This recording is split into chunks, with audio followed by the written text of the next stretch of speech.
everybody, and welcome back to another episode of What's the Word? I'm your host, Abby, and today we're joined with a very special guest. Today we're joined with Edward Pinos. And Edward, why don't you give us a little bit of background about yourself? Yeah, so born and raised in LA and got out of there when I was able to go to Embry-Riddle in Prescott. And I graduated high school in 2015 and graduated Riddle in 2018 with my bachelor's in global security and intel. Awesome. And do you have a favorite memory from your time at Embry-Riddle you'd like to share?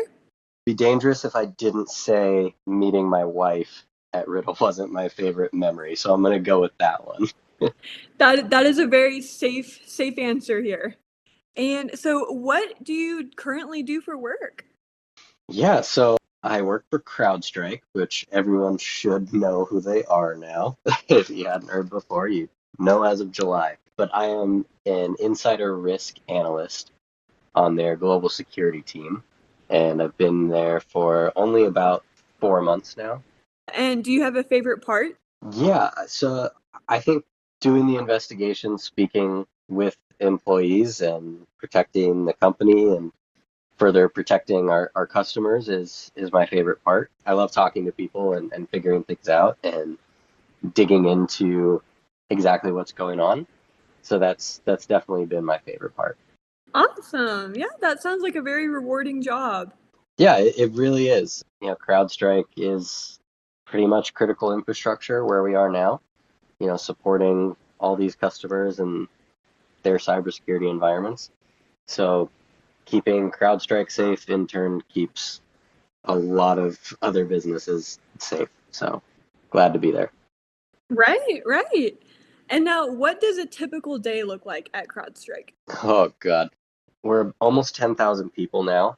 We're still very startup-esque, so every day is very different, very busy, always being pulled left and right to do other things that maybe aren't in your job description.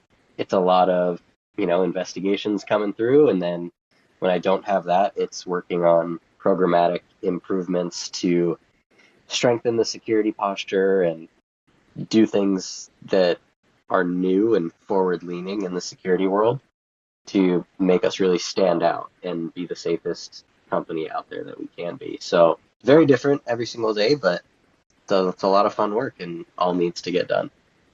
Right. Never monotonous. That's for sure. And there's only two of us on the team, so Oh, two wow. against 10,000 That's quite a difference. for sure. And now, are you able to tie writing into your job at all? Every single day. Every single day we're writing up something. Awesome. And have you noticed any specific genres of writing you rely on? Yeah, tons of different stuff. So emails for sure, that's never ending in corporate America. But I would say also analytical writing is more how I would put it. If any global security students listen to this, they'll take their intelligence writing classes. That's definitely one of my big ones. Writing reports almost every single day and having to answer, the who, what, where, why, and how aspects of the case, and being able to deliver that so it can stand alone and someone maybe without the subject matter expertise can read through it and still understand exactly what's happening. And then on the other end of that, my job also handles all the training for the company, the security training. So more of the creative writing side, almost a little marketing-esque, where we do case studies and awareness pieces that really have to grab our readers because no one really likes to read about security if they're not a security person. But really trying to capture their attention and make it a fun read is something I have to do like once a week or so. I'm trying to write one of those pieces. So definitely lots of different types of writing. Right. And have you seen that word choice plays a bigger role in trying to grab your reader's attention, but also keep their attention throughout the piece? Yeah, word choice is massive.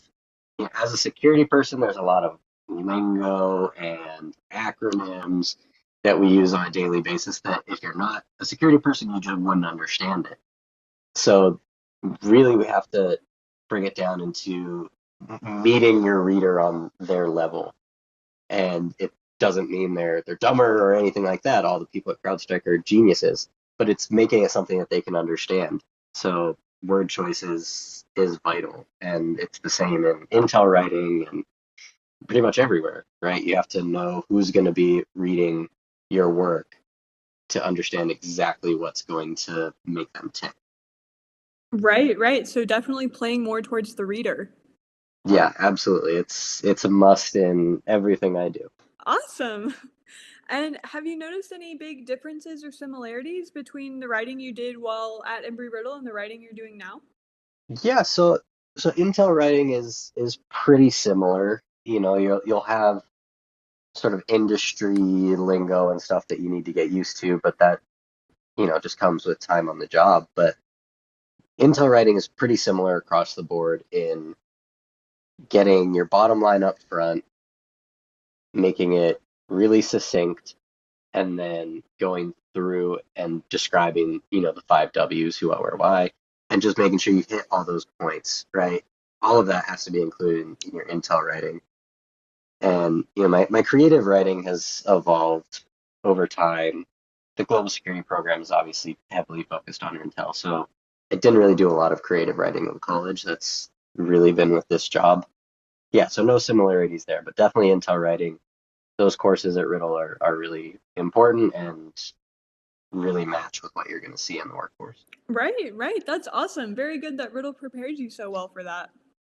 Yeah, for sure. Those were great courses and they'll always be required. So pay attention, global security students. Right, right. That's a good thing. Always pay attention in your classes.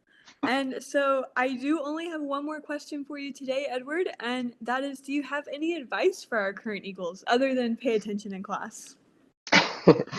Yeah, so my biggest advice, and you kind of hear it all the time, but I'll give a little bit of a different spin, is to keep your eyes open to your opportunities after college. And, as a global security student, a lot of the times your goal is to go into the government. And if that doesn't happen, which it didn't happen for me, that can really be painful and you don't really know where to go, you don't know where to turn to. What I would say is there's way more opportunities out there than most people realize. Don't settle on one company, don't settle on one role. Really, your first job is never going to be your dream job. Get your foot in the door, go work somewhere, learn that craft, and sooner or later you're going to end up in the role that you want. In corporate America, there's a ton to do out there in the intel and security world. So much out there. Just apply everywhere. Get your foot in the door and go learn. Have some fun. And that is great advice. Thank you so much, Edward. And that wraps up this week's episode of What's the Word? We want to give a big thank you to Edward for being on with us. We loved having him here. If you're new to our podcast, you can find us on Apple Podcasts, Spotify, or YouTube, and stay tuned for more. This podcast is supported by the Department of Humanities and Communication at Embry-Riddle Aeronautical University in Prescott, Arizona.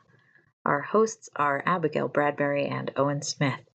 Matthew Haslam is the department chair, and I'm Amelia Chesley, assistant professor of professional writing.